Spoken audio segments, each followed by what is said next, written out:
What's up, everybody? It's your boy, your friend from high school who never left the town y'all grew up in, which is fine. I live like 30 minutes from where I grew up, but for the sake of this intro, and got a job at the local car dealership and now uses Snapchat that you're still added on from when y'all were kids to advertise his car sales, and he's posting like 30 plus videos on his Snapchat story every day, entering a Dodge Dart from the passenger side like, man, we got features in this thing for real. MP3, DVD, BLT, Walter Anderson Museum tickets, built-in navigation system, booty warmers, man, this thing is packed. Y'all better come buy this car before I change my mind for real. AKA from Shameless Nerd.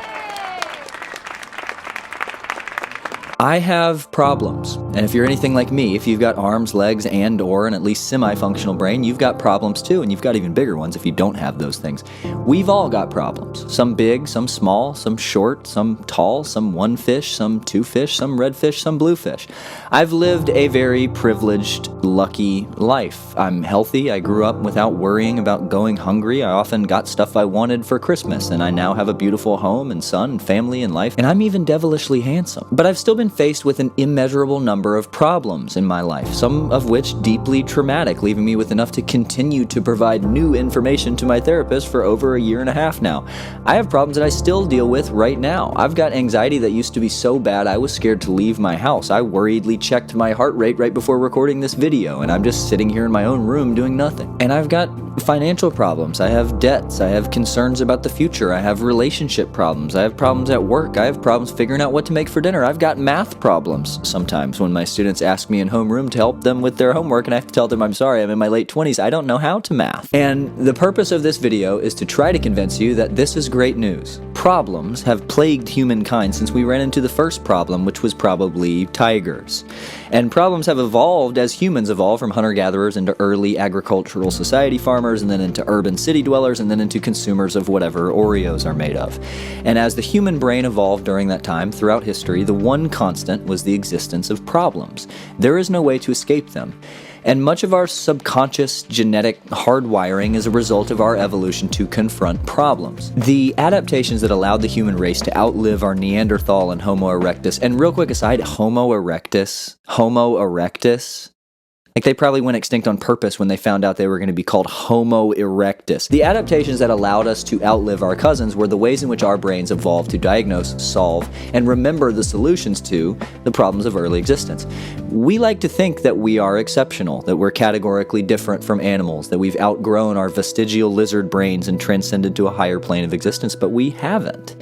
We're still ruled by the same chemical releases in our brains that evolved to protect us from giraffe attacks. Oversimplified neurobiology lesson alert. Dopamine is the chemical that is being released when something feels good. This exists as a reward to tell our brain, hey, good job skinning that mammoth hide, so we'll do that again, because that's what allowed us to survive the winters. But now, dopamine is released every 14 seconds when you start the next TikTok video after not finishing the one you just scrolled past. Serotonin is the calming chemical that's being released when your brain is telling you you feel safe. This exists to tell our brains, this is home. There are no tigers here to eat you. Yay, good job. Get some rest. We have a big day of panicking all day tomorrow. But now we get serotonin when your friend tells you that joke that you love, the one about the horse in the bar and the horse walking into the bar. Man, that's a good one. Norepinephrine is the chemical that activates your fight or flight response. This exists to tell your brain, run, oh my god, tiger, run, oh no, ah. But now it gets released into your brain when you haven't learned to communicate because you've spent your formative years consuming algorithmically curated content to which you're addicted, and all of a sudden you have to ask for more ketchup at a restaurant. Oxytocin is the chemical that gets released when you kiss your partner. This is the chemical that exists to tell our brains, reproduce,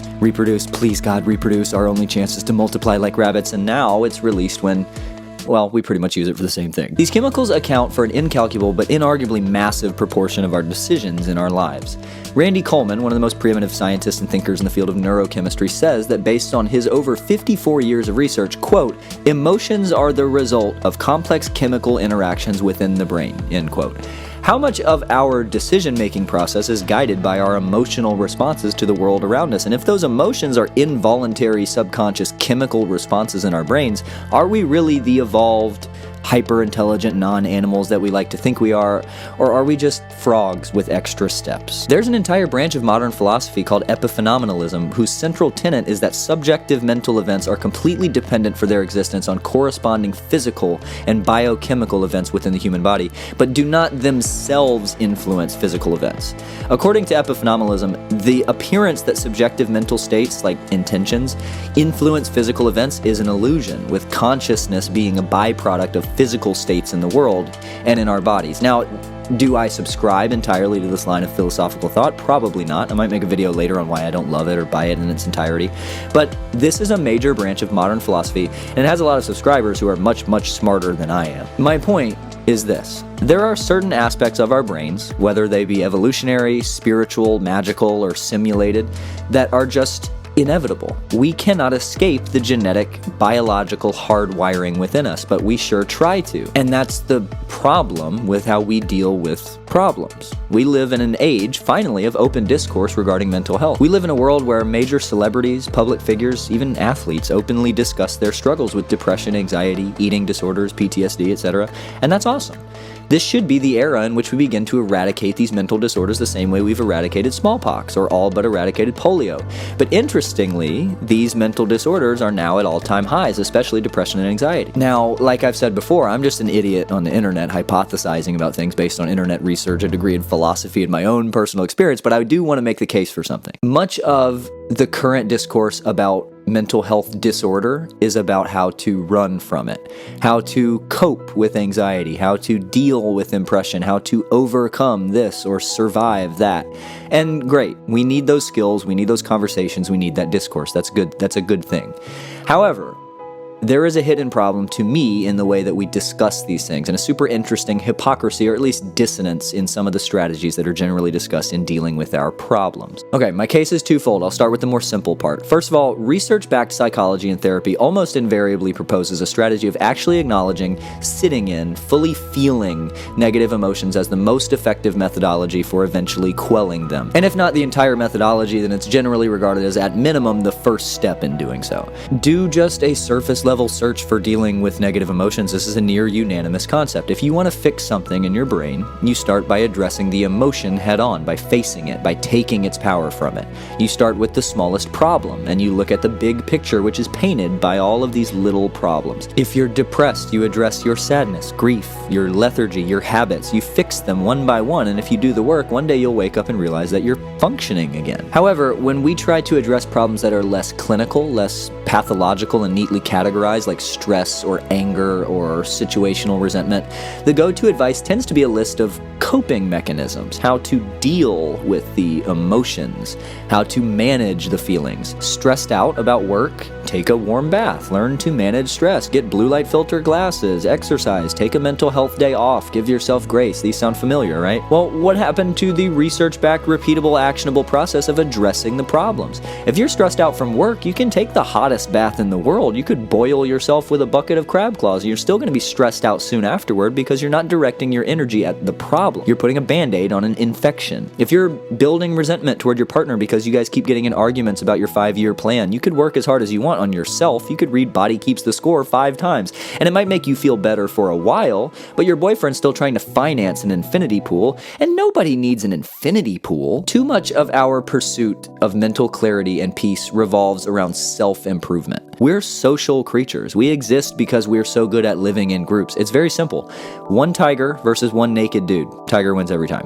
One tiger against 50 naked dudes. We're eating tiger steaks for dinner. You can't solve all of your problems internally. A lot of modern issues are the result of unhealthy relationships between people spending their entire time in each other's company focused on themselves. And we have to relearn how to healthily collaborate. If you're stressed from work, your job is stressful. You're not stressed as a person. That's not your identity.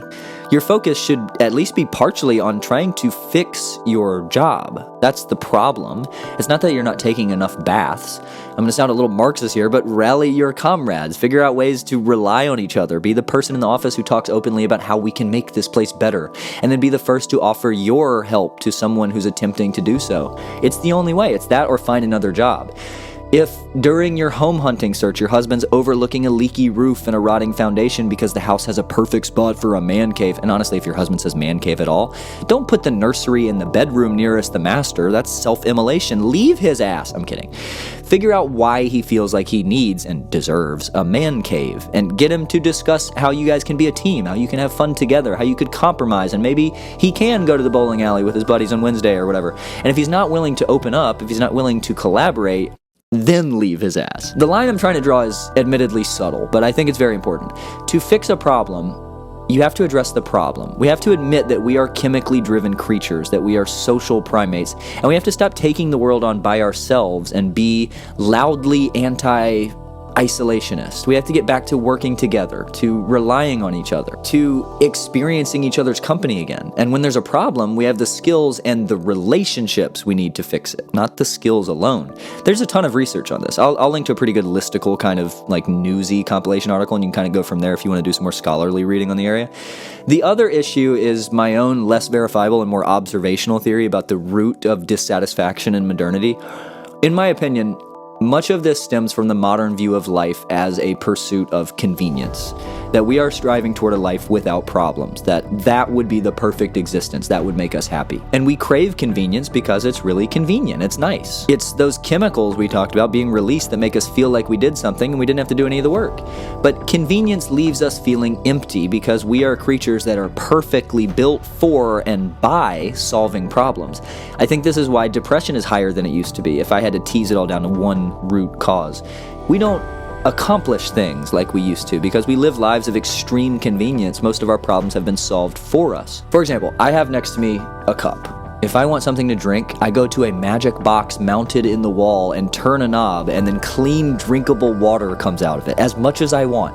I could reach into the magic box that cleans my glasses for me and get a cup and fill it up. And if I wanted it to taste better, I could open my other bigger magic box on the other side of the room, grab a clean, fully matured, ripe, and already picked lemon, cut it in half, squeeze it into the glass, and then open another magic box full of dried spices from literally all over the world, find my magic bag of magic white sweetness crystals, pour some into the glass, grab a magic wand that lasts forever and never breaks, stir it up, and drink lemonade. Or I could even drive a car to a store full of lemonade, show a robot a piece of plastic with a magnet in it, and buy a lemonade. To do one of those things in years past would take a lifetime of knowledge, a wealth of experience, and multiple days hard work. And I couldn't do any of it. I wouldn't know how to make the spoon that stirred the drink. So our problems get bigger and more existential because our brain isn't ever occupied with menial problems like it evolved to be used to. And now I'm stuck lying awake at 2 a.m. pondering death and the afterlife, when 200 years ago I'd spend my day beating leather strips against a cowhide and probably go to bed with a smile. We have too much unused bandwidth, and our brains are hardwired beyond repair to look for problems to solve. It's all we know. It's all we've ever known. We've got to fill that space with little problems so it stops manufacturing big ones. In other words, our brain can has small problem as a treat. So, what am I saying to do? Do we throw out the fridge and stop drinking lemonade? Well, probably, because sugar is being shown more and more to be demonstrably linked to all kinds of health issues we never thought were even possible. But no, should we ignore the couples therapist telling us to work on I statements?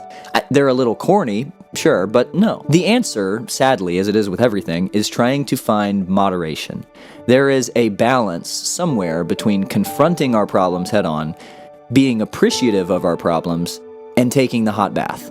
There is a balance between organizing and heading the petition to get 2-ply toilet paper in the office bathroom and having a little cheeky glass of red wine when you get home from work. Actionably, my advice is really simple. I look for my problems. I write them down. One of the little pocket notebooks in my goofy purse I carry with me everywhere now, see my other video here for that explanation, is my problem notebook. I fill it up with every problem I have in life, from big ones to small ones, and I don't cross them off. I don't challenge myself to solve every single one of them and let that stress me out. But every now and then I look through it and reflect. I think of ways I could address some of them. I think through the feelings associated with each problem and how it's actually affecting me, and I sit in those problems. I try to direct the subconscious part of my brain. Let subconscious read work on solving the problems. My job is to notice them, and in the same way that, like a bolt of lightning, my subconscious brain will give me the name of an actor I was trying to think of in a conversation 10 hours ago, I've found myself solving a lot of problems without really trying to. I found myself recontextualizing problems I've written down because of realizations I've had in connecting them to other problems that I've later been able to solve. I've found myself talking about my problems with my friends, partners, my dad, my sisters, and feeling like the problem is solved from just doing that. I've stopped running away from my problems, but I'm also not running toward them. I'm just writing them down in a little notebook, thinking of ways to solve them, keeping my lizard brain busy. Sometimes I look back at a problem I wrote down a few days prior, and it doesn't even seem like a problem anymore.